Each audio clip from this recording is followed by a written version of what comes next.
सीएपीएफएसी 2024 के डीएएफ फिल किए जा रहे हैं। अब आपके डीएएफ फिल करने में जस्ट 1 डे बचा हुआ है फाइनल डेट।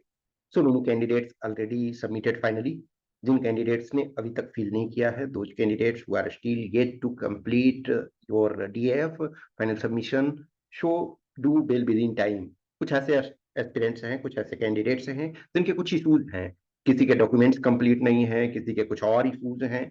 इवन इफ कुछ इश्यूज हैं, तब भी आपको टाइम से फिल करना है। लेटेस्ट टेक मान के चलो कि आपके ओबीसी सर्टिफिकेट में कोई इशू है।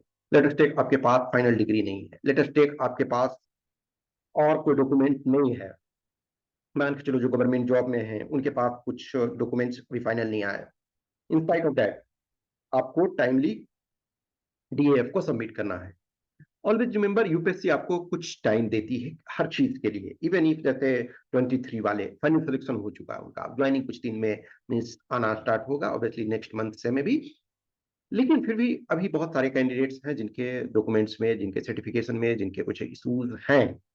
तो उसके लिए आपको टाइम मिलता है। कुछ बस एस्पेक्ट्स ऐसे हैं जिसमें आप नहीं फुलफिल होते हो तो ऑब्वियसली है बाद में बाहर हो जाते हो। जैसे लेटेस्ट एक फॉर एग्जाम्पल, कोई ईडब्ल्यूएस के कैंडिडेट हैं, उन्होंने ईडब्ल्यूएस से फॉर्म भर दिया। अब ईडब्ल्यूएस में के रूप में तो उनका सिलेक्शन इन द सेंस की रिटर्न क्वालिफाई हो गए, लेकिन उनका जो कट ऑफ है वो जनरल कैटेगरी वाले में क्राइटेरिया में क्वालिफाई नहीं हो रहा है। यानी कि जनरल का जो कट ऑफ मार्क्स है वो यदि आप फुलफिल नहीं कर रहे हो और आप ईडब्ल्यूएस फिर बाद में प्रूव नहीं कर पाओगे, तो ऑब्वियसली है आपका वो कैंडिडेचर एक तरह से कैंसिल हो जाएगा।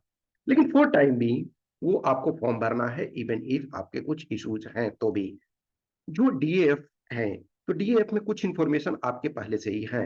जैसे जब आप फॉर्म फिल कर रहे थे अप्रैल और मई में, तो उस समय ही आपको था कि यदि आप ओबीसी से बिलोंग करते हो तो आपका सर्टिफिकेट जो है 1 अप्रैल 24 से लेकर के 14 मई 24 तक का बना होना चाहिए। सेम सिचुएशन ईडब्ल्यूएस वाला का होना चाहिए था।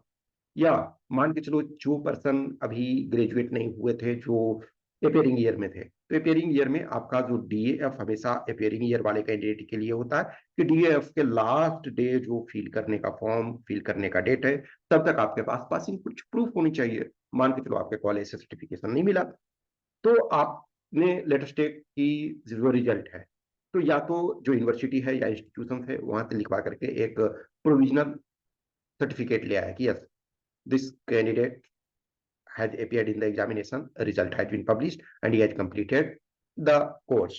So आप उसको सबमिट कर सकते हो। कुछ ऐसे कैंडिडेट्स हैं जिनका एनओसी नहीं मिला है, कुछ और कैंडिडेट्स हैं जिनके अलग अलग इशू। कोई भी इशू है तब भी आप फॉर्म भरो। कुछ ऐसी चीजें हैं जिसके बारे में आपको पता नहीं है। कुछ ऐसे कैंडिडेट्स हैं जो डीएफ फील कर रहे हैं कि सर हमारे पास बहुत सारे सर्टिफिकेट नहीं है, लेकिन हमारी अचीवमेंट्स हैं, बहुत सारे हमारे अचीवमेंट्स हैं। कोई भी सर्टिफिकेट ना है तब भी आप कुछ चीजों को लिख सकते हो। लेकिन यदि सर्टिफिकेट होता है तो वो एक वैलिड प्रूफ है। लेकिन सर्टिफिकेट ना भी है कुछ चीजों का, तो आप यदि हॉबी या कुछ एक्सेट्रा कुछ चीजों में लिखते हैं, तो आप एटलीस्ट जो वहाँ आंसर्स आपको देने हैं वो जस्टिफाई होने चाहिए। अब मान के चलो किसी ने लिख दिया कि मैं किसी सब्जेक्ट में गोल्ड मेडलिस्ट हूँ। अब उस सब्जेक्ट में आप कुछ भी नहीं जान रहे हो, तो इसका मतलब क्या होता है कि आप जस्टिफाई नहीं कर रहे हो। आपने बोला कि मैं स्कूल टाइम में या कॉलेज टाइम में बहुत अच्छा क्रिकेटर हुआ करता था, मैंने मेडल्स जीते ये, लेकिन वो अभी हमारे पास उसका सर्टिफिकेट नहीं। तो आप एटलीस्ट उस स्पोर्ट्स को जस्टिफाई तो करोगे। आपका जो बॉडी लैंग्वेज होता है, आपके जो कम्युनिकेशन करते हो, कम्युनिकेट करते हो, तो उससे जो बोर्ड होते हैं बहुत सारी चीजें पता चल जाती है। जब आपका डीएफ वो देखते हैं, फिर आपको देखते हैं, आपके जवाब को देखते हैं, सुनते हैं, तो उनको पता चलता है ऐसा नहीं है वो वही काम कर रहे हैं और उनके पास जीवन का बहुत ज्यादा एक्सपीरियंसेस है।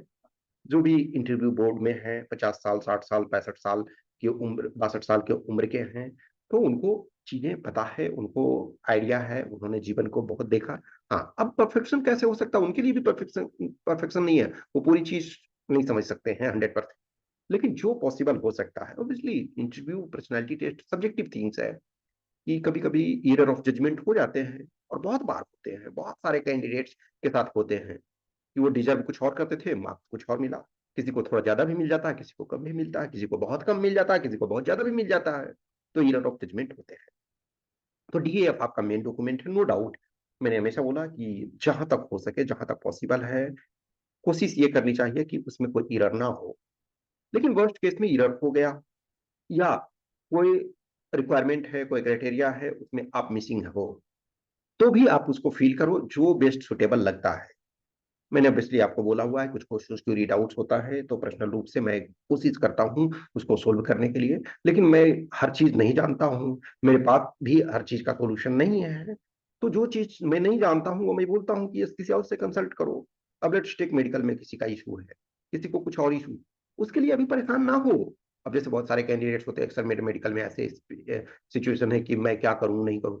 अरे डियर, सबसे पहले आप है जो डीएफ फील करो। डीएफ फील करोगे फिर फिजिकली आप फिजिकल एक्टिविटी करते रहो, फिजिकल एक्सरसाइज वगैरह करते रहो। उसके बाद वैसे सिचुएशन होती है उस समय देखा जाएगा। लेकिन मान के चलो कुछ जो होते हैं एग्जैक्ट 100% कोई नहीं बता सकता है कि मेडिकल के कंडीशन ये हैं तो आप पास कर जाओगे या आप फेल कर जाओगे, नहीं हो सकता है। कुछ पैरामीटर्स जो होते हैं वो एक रेंज होता है कि इस रेंज तक उनको लग रहा है कि यस ये पास कर सकता है तो ठीक है। कुछ कैंडिडेट्स को देखो उसमें फिर रीमेडिकल के लिए देते हैं। तो बहुत सारे आपके पास इश्यूज होते हैं, खास करके इधर कपल ऑफ ईयर से जो डीएफ फिल करना एक बहुत कॉम्प्लिकेटेड प्रोसेस बना दिया है। खास करके जो रिजर्व कैटेगरी वाले कैंडिडेट्स होते हैं, या किसी भी टाइप का उन्होंने रिजर्वेशन दे रखा है, इधर वो ओबीसी में हो या एससी एसटी में हो, ईडब्ल्यूएस में हो, गवर्नमेंट जॉब वाले हो, तो बहुत सारे आपके कॉम्प्लिकेशन है, ये डॉक्यूमेंट्स लाओ वो डॉक्यूमेंट्स लाओ। लेकिन उन चीजों के लिए आपको टाइम दिया जाता है। आउटराइटली ऐसा नहीं है कि रिजेक्ट आपको कर दिया जा रहा। तो जो भी डॉक्यूमेंट्स है नहीं है, आप यदि पास किए हो आप उसको फिल करो, ओल्ड न्यू। अब ऐसे भी कुछ कैंडिडेट्स हैं, ऑब्वियसली मैं किसी का नाम नहीं लूंगा, मैं इनफैक्ट बहुत बार मैं नाम पूछता भी नहीं हूँ कि ठीक है आपने मैसेज किया मैं रिप्लाई कर देता हूँ। कुछ ऐसे कैंडिडेट्स हैं जो अभी अब सोच रहे हैं कि क्या सर ओबीसी अभी बनाना है, जरूरी बनाना है क्या। डियर, आप यदि एक असिस्टेंट कमांडेंट बनना चाह रहे हो, बनने का ख्वाब रख रहे हो, और आपको ये नहीं पता है कि ओबीसी सर्टिफिकेट कौन बनाएगा और कब बनना चाहिए, तो फिर आप खुद सोचो कि आप क्या कर रहे हो। लेकिन इन स्पाइट ऑफ कुछ भी है तो आप फील करो। अब मान के चलो कि ओबीसी सर्टिफिकेट आपके पास नहीं है, आपने फॉल्स ये कर दिया। कभी भी ध्यान रखो कि कोई भी जब आप एक रिस्पेक्टेड जॉब में जाते हो, एक रेपुटेड जॉब में जा रहे हो, जहां तक कोशिश करो कि चीजें प्रॉपर तरीका से हो, ऑर्गेनाइज्ड वे में हो। ये रैंडम नहीं है कि किसी दिन उठा और जाकर के आप एग्जाम दे दिए। आप एग्जाम दे दिए, बहुत सारे ऐसे, मतलब बहुत ऐसे कम कैंडिडेट होते हैं, लेकिन हिस्ट्री उठा करके देखो तो बहुत ऐसे कैंडिडेट्स हैं जिनका सिलेक्शन के बाद भी ज्वाइनिंग नहीं हुई। तो आपके पास टाइम आपको दिया जाता है हर चीज के लिए। अब प्रॉब्लम यहाँ होती है ना कि कभी कोई लेटेस्ट एक कोई वीडियो बनाया गया तो देखना नहीं चाहते हैं, 2 मिनट देखे, 1 मिनट देखे उसके बाद छोड़ दिए, और जबकि इंफॉर्मेशन डाला रहता। तो किसी से मैं ये नहीं कहूंगा कि मेरे वीडियो आप देखो, जिनसे भी जुड़े हुए हो जिस एग्जाम के संबंध, गोन आर द डेज की जब इंफॉर्मेशन बहुत कम होता था। मेरे टाइम में तो जब मैंने एग्जाम दिया तो ये सब के संबंध में मैंने कभी यूट्यूब पे नहीं देखा, चल ठीक है बस नोटिफिकेशन देखा, हाँ ये नोटिफिकेशन में ये रिक्वायरमेंट है, फॉर्म फिल कर दिया। ना मेडिकल के बारे में मुझे ज्यादा आइडिया था, ना मुझे और चीजों के बारे में। लेकिन थोड़े थोड़े इन्फॉर्मेशन हमने कलेक्ट किया कि हाँ ये चीजें जरूरी है, बाकी जो होगा वो देखा जाएगा। लेकिन आज के डेट में तो इन्फॉर्मेशन तो आप किसी ग्रुप में अटैच्ड हो ठीक है, किसी सीनियर से अटैच्ड हो ठीक है, किसी यूट्यूब चैनल से अटैच्ड हो ठीक है, जहां से भी आपको, लेकिन किसी को फॉलो करते हो तो प्रॉपर तरीका से फॉलो करो। वो इन्फॉर्मेशन वगैरह को बताते रहते हैं। लॉट ऑफ कैंडिडेट्स होते हैं जो जुड़े हुए रहते हैं लेकिन चीजों को नहीं देखते हैं, फिर बाद में सर मेरे से तो ये गलती हो गई। अरे डियर, गलती हो गई तो आप जुड़े हुए रहो ना, चीजों को करो। तो जो भी है, नहीं जिसके पास सर्टिफिकेशन वगैरह में कुछ इश्यूज है कुछ, तब भी आप टाइमली फिल करो। फिर उसके बाद जो आपका जेन्युइन चीजें होंगी उसके लिए यूपीएससी आपको टाइम देगी। ओके, कुछ भी क्वेश्चन क्यूरी डाउट होता है तो आप मैसेज कर सकते हो। Thank you.